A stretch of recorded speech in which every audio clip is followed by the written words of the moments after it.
In my last video, I basically discussed why I thought that music NFTs were still a huge deal and that I still personally believed in them.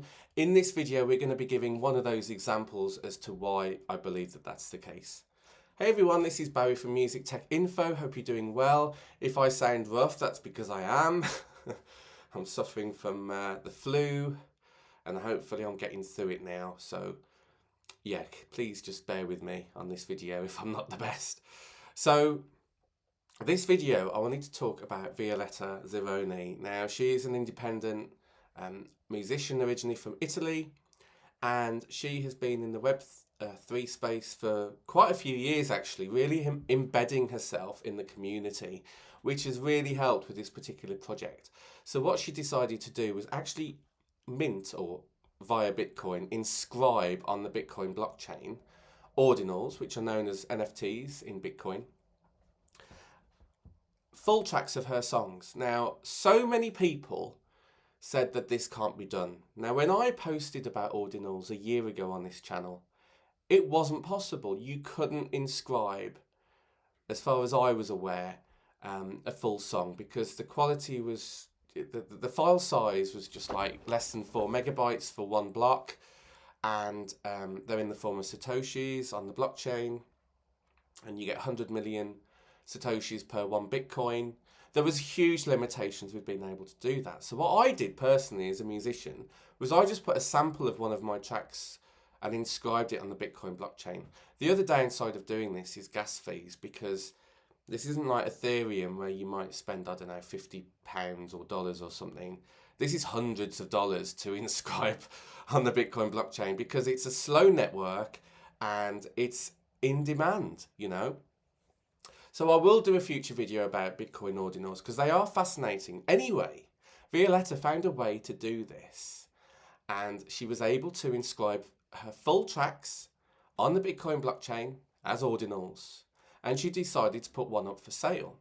Now, the one that she put up for sale was a song called No Ordinary Kind, and you can see there's a Web3 element because of the zero instead of an O, and ordinary as well. And this particular track, she's like an acoustic female vocalist artist, and her music is really good, I have to say. It's been stuck in my head ever since I heard this original track. Anyway, she went with a platform called Magic Eden. So she inscribed it on the blockchain. She put it up for a 2-day auction with a zero reserve price.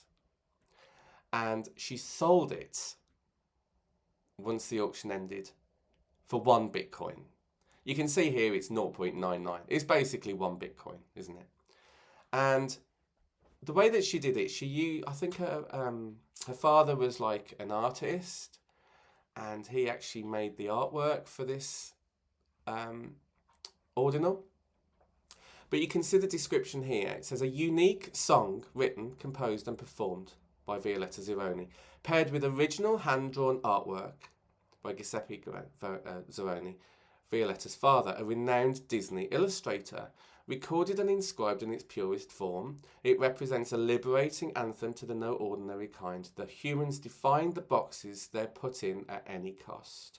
It is inscribed on an uncommon Satoshi mined the very day the song was written, on the 17th of June 2024.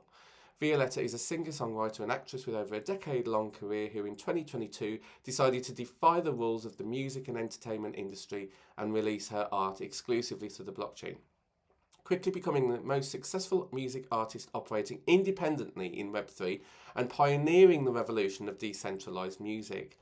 I'm a stranger chasing freedom and glory for my mind. I'm not crazy, baby. I'm just no ordinary kind. I mean, just genius. Now, this particular artist, she's very, very switched on. And from the podcasts that I've been checking out in terms of her music journey, has been fascinating. Now, I'm not going to go into that in great deal in this video, but what I do encourage you to do is check out the Channel Dropped podcast. There's 2 amazing guys on there that have made it in the music industry, and then were also dropped in the music industry and are independent musicians now.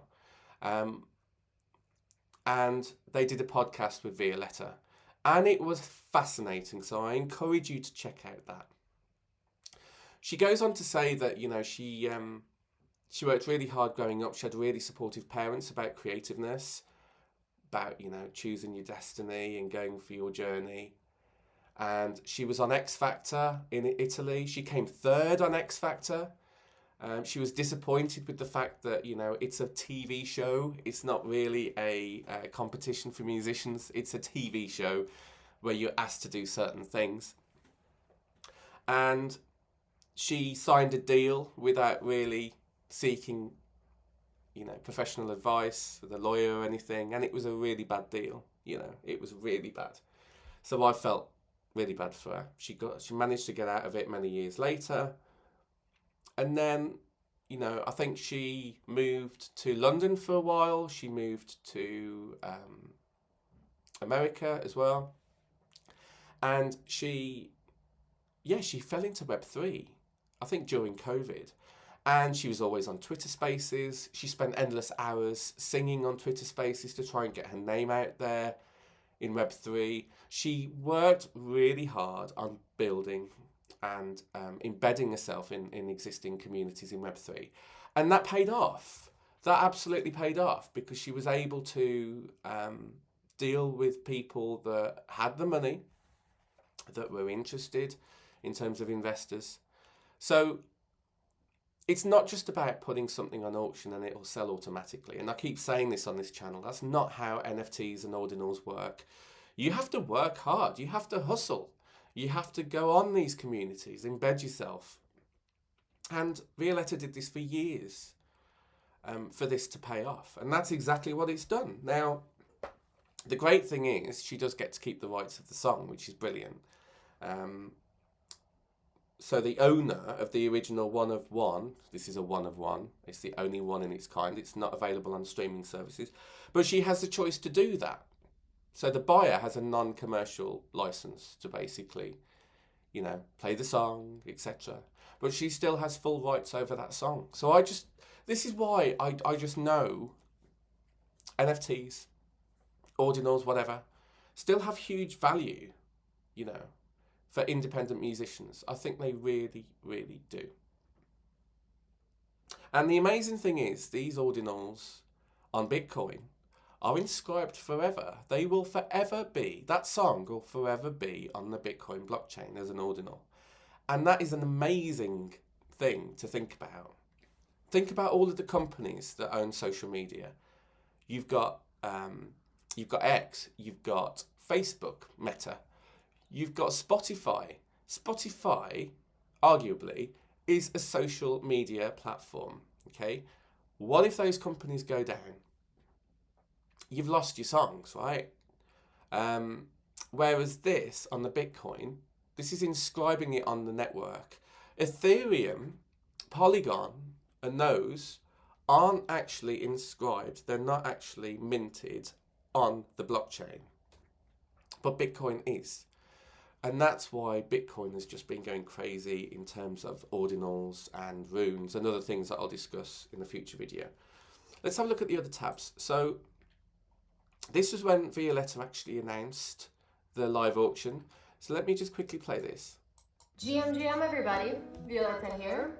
Today is a massive day for me. I'm extremely excited because for the first time, one of my full songs inscribed on ordinals on Bitcoin is going up for sale. We're going to do an auction on Magic Eden on Bitcoin starting at 2 p.m. UTC. It's a very special piece for me, not only because it's the first one that I decided to part with, because believe me, it was hard, and put it out into the world for someone to put a value on it, but it's a song that's very, very dear to my heart. It's a song called No Ordinary Kind that I wrote a couple months ago, inspired by the human stories of the people in our community, the builders, those that never ever give up, and they just have this crazy focus and calling. And it probably was not always easy for them. I found myself relating to those stories a lot. So a song came up, of course, and my father, who's a Disney illustrator for over 30 years, drew an artwork for it. We inscribed it on an uncommon sat mind the very day the song was written, June 17th of this year, 2024. It's a full song, over 2-minute song with a full color artwork, 535 kilobytes or whatever, big, fat inscription. As you may know, I've been pushing for music decentralization for the past 3 years, after many, many years of being an independent artist. And the more I dive into Web3, the more I find tools and ways to become even more sovereign and more independent.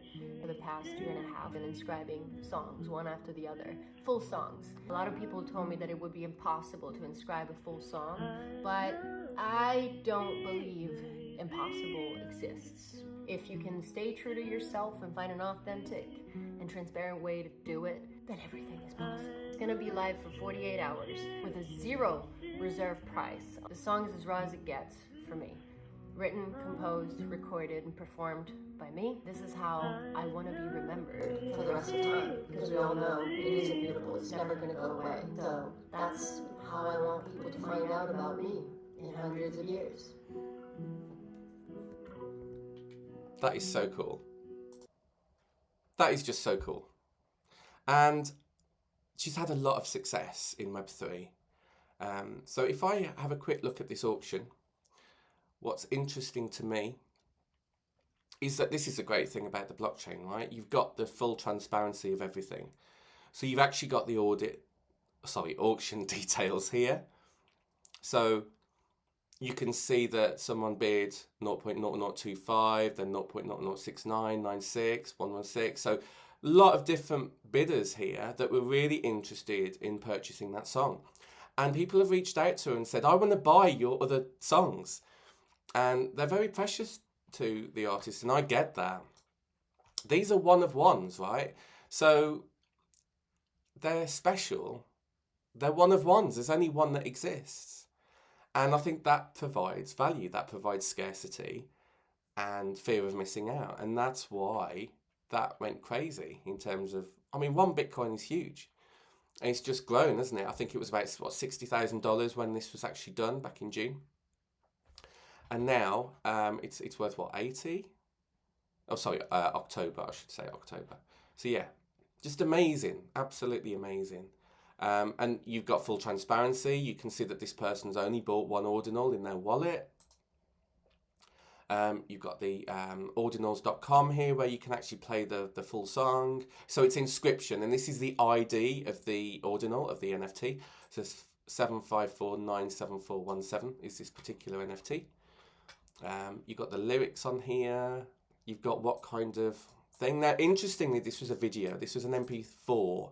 Now, audio as an ordinal only is just an audio. It's audio file. There's no image associated with it. So I think that's why the artist chose to actually do it as a video, because you've got that artwork by her father always playing in the background of the track. And this is accessible forever, which is amazing.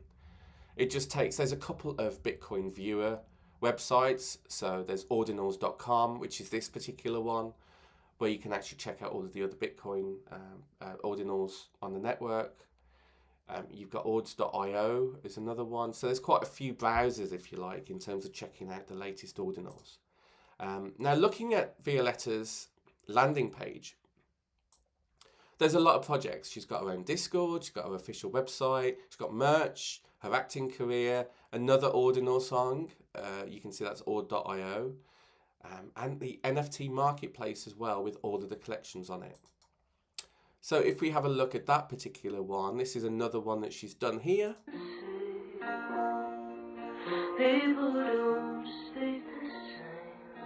Now, something that I want to emphasize is, I said this at the beginning of the video, the quality. Obviously, the higher the quality of a video or audio, the larger the file size, and there are limitations with doing this. Now, with this particular artist being an acoustic artist, that helps having a lower quality file, as you can tell.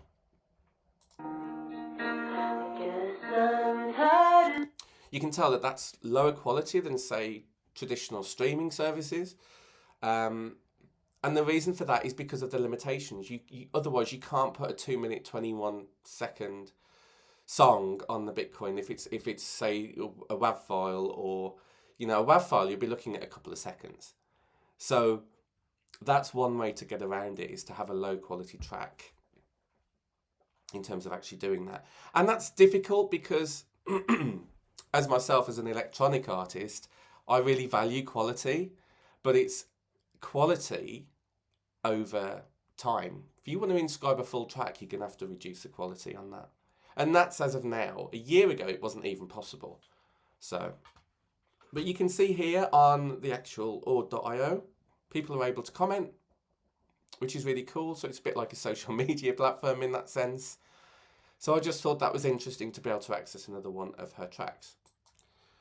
Now, if we have a look now via Violetta's website, you can see that there's a marketplace on here. And what's amazing about this is that this particular artist has all of the NFTs that they've ever done on here. And you're able to buy it via the website, which is really cool. Or you can actually go to links of, say, OpenSea or whatever. So I think that's really cool. Now, look at the floor price of some of these. This is incredible. So this isn't just about having success with one of her songs. This is about having success with NFTs as a whole, because, you know, she's done some amazing projects here, and she's done really well in selling them. Let's just have a look at this one, okay? So you can see here, you're able to connect your wallet up and you're able to buy it now, and you got the floor price here. You can put in offers as well. But look at that, 18 Ethereum, that whole project is making. You can see activity on here. She's very much an active community. This one was 7 days ago as an example. So people are seeing value in her NFTs, which I just think is just amazing. So yeah, it's a really good website. Very impressed with that. And if it's been minted on OpenSea, it actually shows that as the logo, which is really cool. I just think that's amazing because it's kind of the first time I've seen a musician actually do this on their website. It's something that I'm very interested in as well. But I think that's really cool. So yeah, I just think that's amazing. So check out that episode on Drop Podcast, Violetta Zironi's Fierce Journey to Web3 Independence. And I hope you enjoyed this video. Let me know what you think in the comments, and I'll speak to you on the next one. Take care. Bye.